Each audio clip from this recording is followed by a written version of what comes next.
Bienvenue sur Affermir ma foi, afin de ne plus être un enfant flottant à tout vent de doctrine par la tromperie des hommes. Ici Jean Dinsil, que la paix de Dieu soit avec vous. Merci de prendre ce petit moment et j'espère que l'exhortation que j'apporte va vous édifier. Je l'ai intitulé « Veux-tu être un sujet de joie pour l'Éternel ?» J'ai médité sur Psaume 104, verset 31. Que la gloire de l'Éternel subsiste à jamais, que l'Éternel se réjouisse de ses œuvres. C'est vraiment la deuxième partie de ce verset qui est venu chercher mon cœur et j'ai longuement médité là-dessus et c'est ce que je veux partager avec toi à travers cette vidéo. Que l'Éternel se réjouisse de ses œuvres. C'est un souhait. Je veux que l'Éternel se réjouisse de ses œuvres. Souvent dans nos prières, nous voulons que Dieu remplisse nos cœurs de joie en répondant à nos besoins. Mais ce texte me fait voir une autre dimension de notre relation avec le Seigneur. Cherchez aussi ou pensez à voir Dieu se réjouir, le cœur de Dieu se réjouir. Je veux que Dieu soit dans la joie. Je veux que Dieu soit dans la joie. Waouh! Est-ce que cela vous arrive dans votre esprit? Vous vous réveillez le matin, vous dites, oh, je veux que Dieu soit content aujourd'hui. Je veux que Dieu soit heureux aujourd'hui. Allons voir dans Genèse chapitre 1, verset 31. Nous lisons ceci. Dieu vit tout ce qu'il avait fait et voici, cela était très bon. Ainsi, il y eut un jour et il y eut un matin.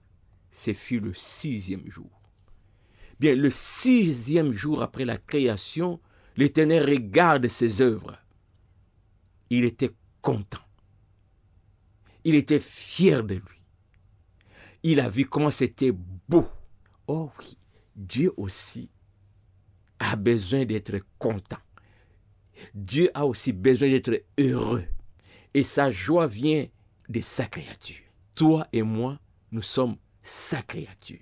Nous avons aussi le devoir de lui procurer la joie. Oui, chaque jour, nous lui adressons des prières, des requêtes, qu'il remplisse nos cœurs de joie, de bonheur, qu'il nous donne, qu'il nous fasse ceci, cela. Mais aujourd'hui, mon frère, ma soeur, je vais t'interpeller. Le Seigneur veut aussi être heureux. Le Seigneur veut aussi être dans la joie. Et sa joie viendra de toi et de moi, ses créatures. Que l'Éternel se réjouisse de ses œuvres. Waouh! Que Dieu regarde la nature, que Dieu regarde sa création et qu'il soit dans la joie. Et moi, je suis le sommet de la création de Dieu. De tout ce que Dieu a créé, je suis celui qu'il a créé à son image, à sa ressemblance.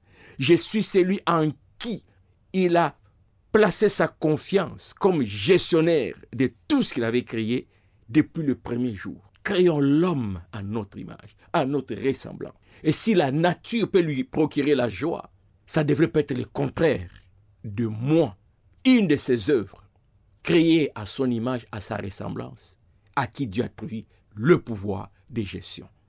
Mon frère, ma soeur, est-ce que tu te réveilles aussi le matin, tu dis, je veux être un sujet de joie pour l'Éternel aujourd'hui. Regardons ce que Dieu dit de Job. Job chapitre 1 verset 8, voici ce que l'Éternel déclare. L'Éternel dit à Satan, as-tu remarqué mon serviteur Job? Il n'y a personne comme lui sur la terre.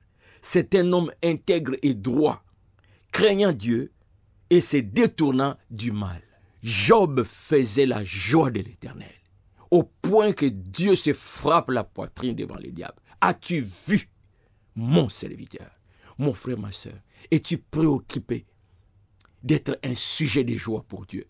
Est-ce que Dieu peut te regarder et dire, tu fais ma joie, tu as fait ma journée, tu as fait mon bonheur. Je suis père de 3 enfants. Je les regarde chacun dans leur comportement chaque jour. Lorsqu'un enfant agit d'une manière agréable qui réjouit mon cœur, je les regarde et je sens moi la fierté d'être père. Fais que Dieu soit fier d'être ton créateur. As-tu vu mon serviteur? Il fait ma joie, il est intègre. Oui, que la nature, que la création apporte la joie au créateur.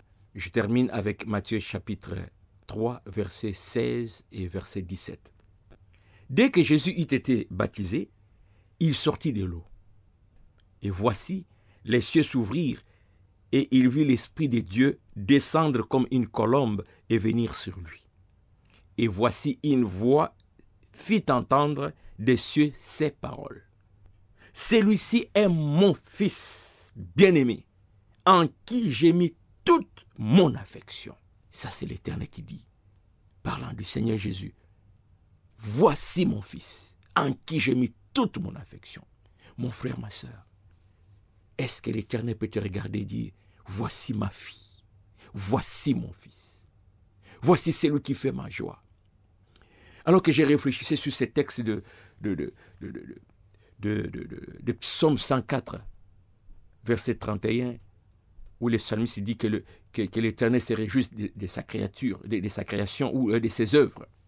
J'ai pensé à combien nous blessons le cœur de Dieu au quotidien.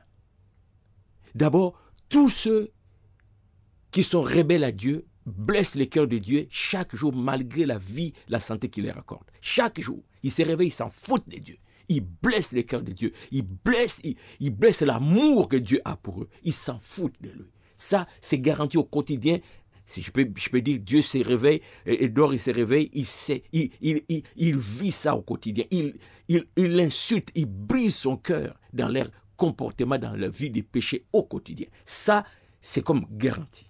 Mais malheureusement, lorsque le Seigneur regarde ceux qui disent lui appartenir, nous qui disons être des chrétiens, nous qui disons être nés de nouveau, nous qui disons être enfants de Dieu, là encore, nous sommes nombreux à blesser son cœur au quotidien.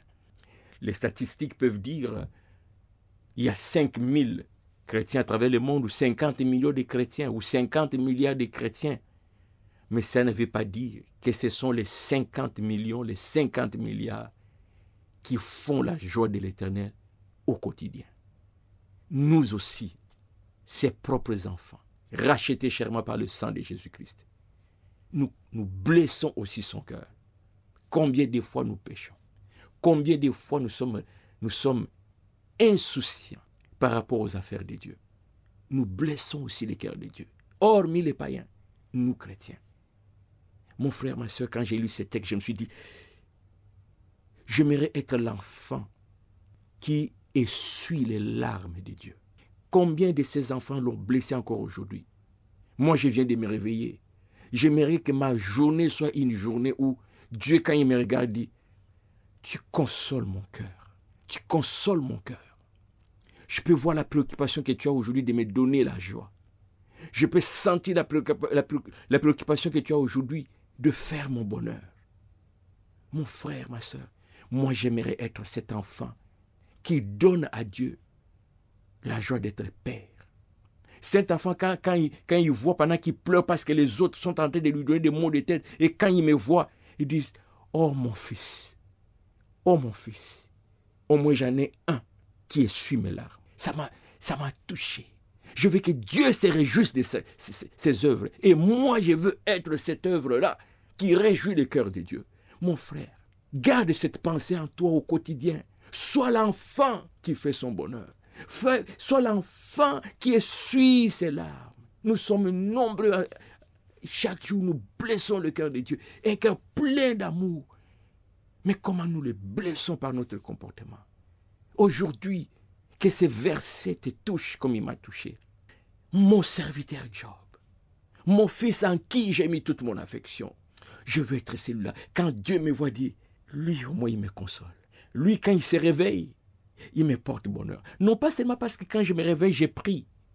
Mais quand je me réveille, j'ai résolu dans mon esprit d'être un sujet de joie pour mon Père. D'être un sujet de joie pour mon Créateur. Je veux les glorifier. Non pas seulement donnant la dîme, les offrandes à l'église, mais toute ma vie. C'est intentionnellement que je veux être un sujet de joie pour lui. Je veux que Dieu se réjouisse de moi. Je veux essuyer les larmes de ce Père plein d'amour, blessé au quotidien par ces enfants que nous sommes. Fais la différence. Choisis d'essuyer les larmes de Dieu. Choisis d'apporter à Dieu la joie qui se réjouissent de son œuvre que tu es. Sois béni.